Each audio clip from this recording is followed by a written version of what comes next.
사무엘 하서 8장 1절에서 6절까지입니다. 하나님께서 나단 선지자를 통해서 다윗에게 약속하신 말씀이 7장의 말씀입니다. 성전을 지켰다고 하는 다윗의 마음을 받으시고 하나님이 다윗에게 약속을 하셔요. 다윗의 왕위, 다윗의 자녀, 나라를 강성하게 하고 평안케 해주겠다. 이런 약속입니다. 그 약속이 어떻게 이루어지고 있는가? 그것이 바로 8장, 9장, 10장이에요. 특별히 오늘 이 8장은 하나님께서 어떻게 이 이스라엘 나라를 확장시켰는가, 이스라엘 나라를 회복하셨는가, 이런 내용들이 잘 나와 있습니다. 계속 전쟁을 해요. 여기서 다윗이 치룬 전쟁은 옆에 있는 조그만 동네나 약한 나라, 싸울 힘도 없는 나라, 이런 나라를 건드리지 않았습니다. 막는 그런 방어하는 전쟁이 아니고 다윗이 쳐들어간 겁니다. 잃어버린 땅이에요. 그런 땅들을 전부 회복을 시킵니다. 그동안에는 그 나라들에게 이스라엘이 조공을 바치고 종노릇을 했어요. 그런데 이제는 오히려 조공을 받습니다. 2절에 보면 다윗의 종들이 되어 조공을 드리느니라. 그동안에는 그 주변에 블레셋이라든지 모압이라든지 암몬 이런 나라들이 강한 나라들이죠. 이번에는 그 주변에 있는 나라들 블레셋, 모압, 암몬 전부 다윗이 다 물리쳐버립니다. 그래서 그 주변에 있는 가장 강대국이 되고 또 중심 국가가 됩니다.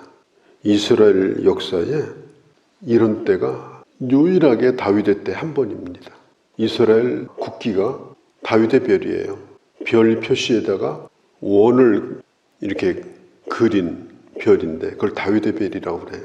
다윗의 나라를 회복하는 거, 그게 이스라엘 사람들이 지금도 꿈꾸고 있는 겁니다.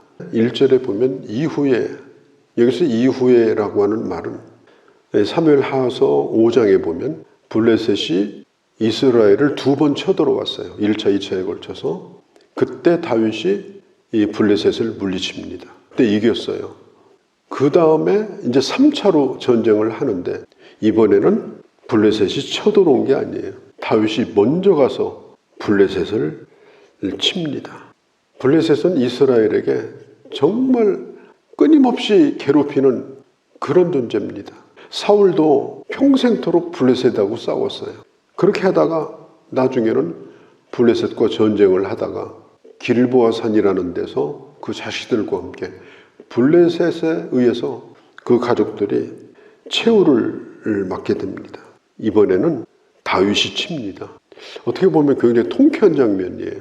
그동안에 이스라엘을 괴롭혔던 나라, 또 상당수 땅을 지금 차지하고 안 내주는 그런 나라, 그 블레셋을 먼저 쳐서 땅을 빼앗습니다. 굴복을 시켜버려요.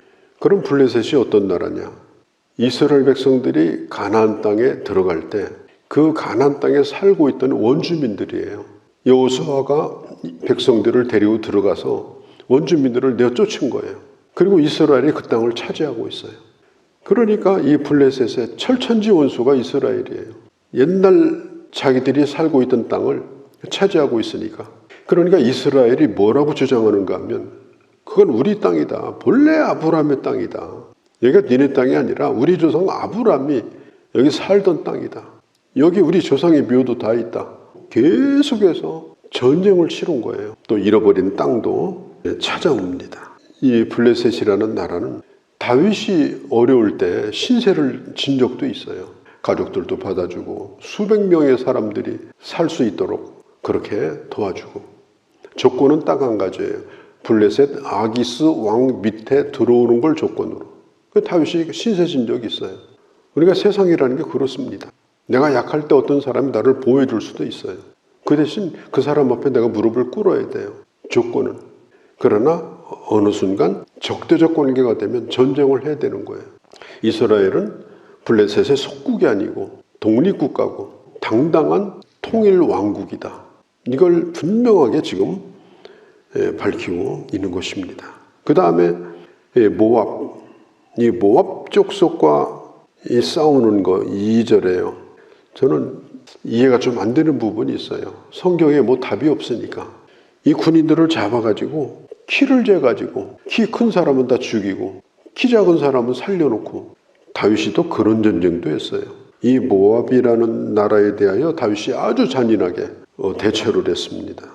사실 이 모압도 다윗이 그 가족들에게 쫓겨다닐 때 가족하고 함께 못 다니니까 그 가족을 잠시 맡아줬던 나라가 모압이에요.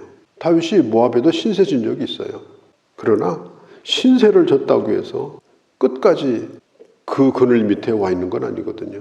다윗이 강력하게 칩니다. 포로들을 잡아가지고 줄자로 재더니 어느 정도 키 큰 사람은 전부 이 처단을 시키는, 참 그런 잔인한 전쟁을 이 다윗이 했습니다. 그러니까 하나님이 너의 손에 피를 많이 묻힐 거니까 네 손으로는 하나님의 사랑이 가득한 성전을 못 짓는다, 그 얘기를 하신 거거든요. 그러면 왜 성경에는 이런 전쟁이, 이렇게 잔인한 전쟁이 많이 나와 있느냐? 성군이라고 일컫는 다윗은 한 번도 전쟁에 진 적이 없거든요. 사울에게 쫓겨다닌 것도 못 싸워서 쫓겨다닌 게 아니에요. 사울을 죽일 힘이 충분히 있지만 다윗은 죽이지 않았고 싸우지 않았을 뿐이에요. 그런데 왜 이렇게 전쟁이 많으냐? 여호수아서 1장부터 보면 가나안 땅에 들어갈 때부터 수십 년 동안 전쟁을 치르고, 여호수아 시대가 끝나니까 사사 시대에 400년 동안 또 전쟁을 치르고, 또 왕조 시대가 되니까 사울과 다윗의 시대에 또 전쟁을 치르고, 왜 이렇게 끊임없이 전쟁이 일어나느냐? 우리의 삶의 현장의 전쟁입니다. 겉으로 보이는 전쟁도 중요하지만 영적 전쟁도 겉으로 보이는 것보다 더 치열합니다. 우리가 디모데전서 6장 12절에 보면 뭐라고 그래요? 믿음의 선한 싸움을 싸우라, 영생을 취하라. 우리가 하나님의 사람으로 살기 위해서는 이 믿음의 선한 싸움을 싸워야 되고, 그리고 영생을 소유해야 되고, 이렇게 말해요. 이것을 위해서 너희가 부름을 받았느니라. 사도 바울도 디모데 후서 4장에 보면 믿음의 선한 싸움을 싸우고, 바울은 자기가 살아왔던 삶을 돌이켜보면서 내 삶은 믿음의 싸움이었다. 그럼 이 싸움은 어떻게 되는 거냐? 성경 요한일서 5장 4절에 보면 이렇게 말해요. 대저 하나님께로서 난 자마다 세상을 이기느니라.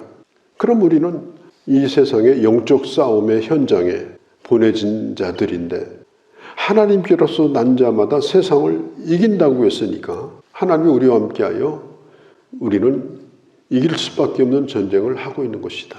에베소서 6장에 우리의 싸움은 혈과 육이 아니라 하늘에 있는 악한 영들, 세상의 정사와 권세들이다. 이 정사와 권세들이라는 말은 뭐냐? 반기독교적인 문화, 반기독교적인 사상, 반기독교적인 이데올로기, 기독교 정신을 허무는 것들, 이런 것들과 보이지 않는 영적 전쟁을 오늘도 하고 있는 것입니다. 그래서 기독교가 동성애를 반대하고, 이것은 어떤 정책을 반대하는 것이 아니고 입법을 반대하는 것이 아니고 반기독교적인 것과 기독교가 대처하고 있는 거예요. 오늘도 끊임없이 이런 싸움이 계속되고 있는 겁니다.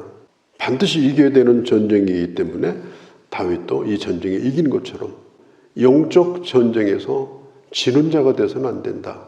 이겨야 된다. 이것은 혈과 육의 싸움이 아니라 신앙으로, 신앙 정신으로 싸우는 것이다 라고 하는 것을 기억을 해야 됩니다. 기독교는 기독교가 가지고 있는 힘을 가지고 그런 싸움을 하는 게 아닙니다. 이 세상 사람들이 볼 때 저 기독교인들은 맨날 나가서 저 길바닥에서 데모하고 구호 외치고 소리 지르고 그런 사람들로 인식이 되면 이 교회는 치명적인 어려움을 겪게 됩니다. 역사가 증명합니다. 그게 우리는 영적 전쟁을 치르는 자입니다. 기도의 싸움을 하는 자고, 그리고 이 싸움은 눈에 보이지 않는 신앙의 싸움인 거예요. 다윗이 하닷 에셀을 쳐가지고 마병 1700을 사로잡습니다. 마병 1700이라는 말은 말이 1700마리가 있고 거기에 전차가 있고 그걸 타고 있는 군인이 있는 거예요. 어마어마한 전리품을 얻은 거예요. 마병 1700명을 물리치고 말과 전차를 얻은 겁니다. 전쟁에서 중요한 것은 기동력이에요. 이 몽골의 징기스칸이 유럽까지 지배한 이유가 무서운 기동력 때문에 이긴 겁니다. 다윗이 그 말을 얻었으니까 얼마나 대단해요. 그 전차를 얻었으니까. 그런데 이 다윗은 100대만 남기고 다 버렸어요. 말도 100마리만 남기고서 나머지는 발목에 힘줄을 다 끊어버렸어요. 일은 시킬 수 있어요, 농사일. 그러나 전쟁에서 뛰지 못하도록 힘줄을 끊었어요. 다윗은 지금 자칫 잘못하면 큰 문제가 생길 수 있습니다. 백전백승입니다. 주변에 있는 나라들을 다 지금 정복합니다. 힘이 생긴 거예요. 사람이라는 게 힘을 가지고 있게 되면 더 큰 힘을 갖고 싶어요. 물질을 가지게 되면 더 큰 물질을 갖고 싶어요. 그게 사람 욕심입니다. 그래서 점점점 늘려가는데 집착을 해요. 왕도 마찬가지입니다. 한 나라의 왕이 아니라 제국의 왕이 되고 싶어 하는 거예요. 많은 나라들을 지배하는. 지금 이 다윗은 그럴 수 있는 아주 절호의 기회입니다. 모든 무기를 다 모으고 군대를 양성해가지고 제국의 왕이 될 수 있는 그런 시점이 왔는데 참 놀라운 것은 말의 힘줄을 다 끊어버렸다. 전차를 다 부셔버렸다. 100대만 남긴 겁니다. 자기 스스로의 힘을 자기 스스로가 빼버린 거예요. 우리는 자기에게 힘이 생길 때를 두려워해야 됩니다. 내가 뭔가 가지고 있을 때, 누군가가 나를 인정해 줄 때, 그럴 때에 세력을 만들지 않도록 해야 됩니다. 우리 교회의 싸움은, 우리 기독교의 싸움은 혈과 육의 전쟁이 아닙니다. 교회가 가지고 있는 숫자를 가지고 세상을 향해서 싸우는 게 아니에요. 그런 유혹에 빠지게 되면 기독교는 큰 타격을 입어요. 왜냐? 정권은 항상 바뀝니다. 교회가 어느 정권에 붙어서 살게 되면 정권이 바뀌고 시대가 바뀌면 교회는 그때는 핍박의 대상이 돼요. 그래서 언제나 본질을 잃어버리지 말고 우리가 소유하고 주장할 것이 뭔가? 복음입니다. 교회가 살 길은 복음이에요. 그래야 교회가 거기 있을 수 있는 거예요. 그렇지 않으면 교회가 다른 데 쓰임받고 특별히 정치가들의 노름에 교회가 자꾸 흔들리면 나중에는 교회가 있을 데가 없어요. 얘들 왜 여기 와 있니? 이래요. 다 치워버려라 그래요. 그러면 나중에 교회는 큰 어려움을 당해요. 이게 역사가 증명하는 겁니다. 그래서 교회는 이 영적 싸움, 특별히 이걸 이기는 방법은 신앙과 오직 복음입니다. 이 본질을 잃어버리지 않아야 지역교회도 살고 우리 교회가 왜 여기 있어야 되느냐? 저 교회 뭐 하는 거야? 열심히 뭐 복지하고 나눠주더니 뭐 요즘은 안 나눠주네. 교회가 어려운가? 교회는 복지하는 데가 아니에요. 그렇게 하면요. 안 나눠주면 사람들은 교회를 욕하고 손가락질을 지나다닐 때 교회는 복지기관이 아닙니다. 교회는 학교도 아니에요. 무슨 강좌 열어가지고 끊임없이 뭐 그런 것은 동사무소에서 하는 거예요. 교회는 복음을 전하는 곳이에요. 교회가 거기 있어야 될 이유는 유일한 목적은 복음 때문에 존재해야 교회가 교회가 됩니다. 그리고 끝까지 교회가 그 역할을 감당할 수 있는 거예요. 하나님이 우리에게 힘을 주셨을 때 그 힘을 쓰고 싶어하는 유혹, 그 힘을 가지고 뭔가 세상에다 나눠줘가지고 야 교회가 좋은 일 한다 이런 소리를 듣고 싶어하는 그런 유혹, 그런 유혹에 빠져서 교회가 세상을 적선하는 기관으로 타락하면 이것은 큰 문제에 빠지게 됩니다. 어려울 때는 손벌기지만 세상에 먹고 살만하면 그들은 결국 교회를 버리게 돼 있어요. 그렇기 때문에 언제나 교회는 세상의 힘을 배제하고 가졌어도 스스로 힘을 빼고 오직 복음의 능력만, 하나님의 말씀을 증거하는 것만, 성경의 정신을 지키는 것만 끝까지 지켜나가야 교회가 교회가 된다. 그걸 이 다윗이 우리에게 가르쳐주는 것입니다. 다윗은 제국의 왕이 되기를 원치 않았고 전부 다 부셔버리고 힘줄을 다 끊어버렸어요. 그 다음에 뒤에 보면은 그 엄청난 재물이 들어왔는데 그 재물을 전부 하나님 앞에 바쳤어요. 하나님께서 약속하신 은혜를 베풀어 주심으로 이스라엘이 이와 같이 큰 힘을 갖게 되고 또 승리를 경험하게 되어집니다. 그러면 우리는 뭐냐? 우리가 고린도서에 보면은 이런 말씀이 있습니다. 우리가 꼭 기억해야 될 말씀입니다. 우리는 누구냐? 또 교회는 뭐냐? 무명한 자 같으나 유명하고. 교회는 무명해야 돼요. 유명하면 안 돼요. 교인도 무명해야 돼요. 유명하면 그건 큰 유혹이에요. 우리 개인도 마찬가지예요. 무명한 자 같으나 유명한 자, 이름이 없는데 참 가치가 있는 사람, 죽은 자 같으나 살아있고 아무 힘도 없는 자 같은데 이렇게 만나보면 생명이 그 안에 있어.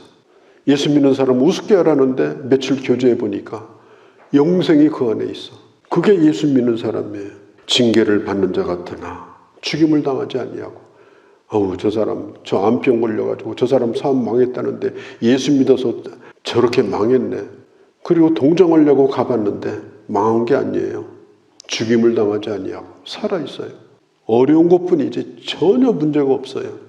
그리고 근심하는 자 같으나 기뻐하고, 사람이기 때문에 근심할 때도 있고 슬퍼할 때도 있지만 만나보면 그 속에 어마어마한 기쁨이 숨겨져 있는 걸 발견하게 돼요. 가난한 자 같으나 부유하고, 아무것도 가지지 못한 자 같으나 모든 것을 가진 자로다. 이게 바로 교회고, 이게 바로 예수 믿는 사람이에요. 그래야 교회가 되고, 그래야 우리가 세상을 구원할 수 있는 것입니다. 오늘 이 전쟁 이야기를 하면서 하나님의 은혜로 영적 싸움에서 이기는 자로 복음으로 하나님의 나라를 확장하는 아름다운 꿈을 꾸고, 또 그런 사람으로 우리 하나하나가 살아가는 귀한 주님의 자녀들이 되어주시기를 바랍니다. 거룩하신 우리 아버지, 이스라엘의 황금기 제국을 꿈꿀 수도 있는 그 어마어마한 이 승리 속에서 다윗이 어떻게 했는가 다시 한번 생각합니다. 교회를 교회되게 하는 것은 오직 복음밖에 없음을 알고, 끝까지 하나님이 이 땅에 두실 이유를 복음 때문에 나를 두시고 복음 때문에 우리 교회를 이 땅에 두시는 그런 교회로 존귀하게 쓰임받도록 아버지 저희들을 지켜주시고 저희들을 주정하여 주시옵소서. 우리 주 예수님의 이름으로 기도하옵나이다. 아멘.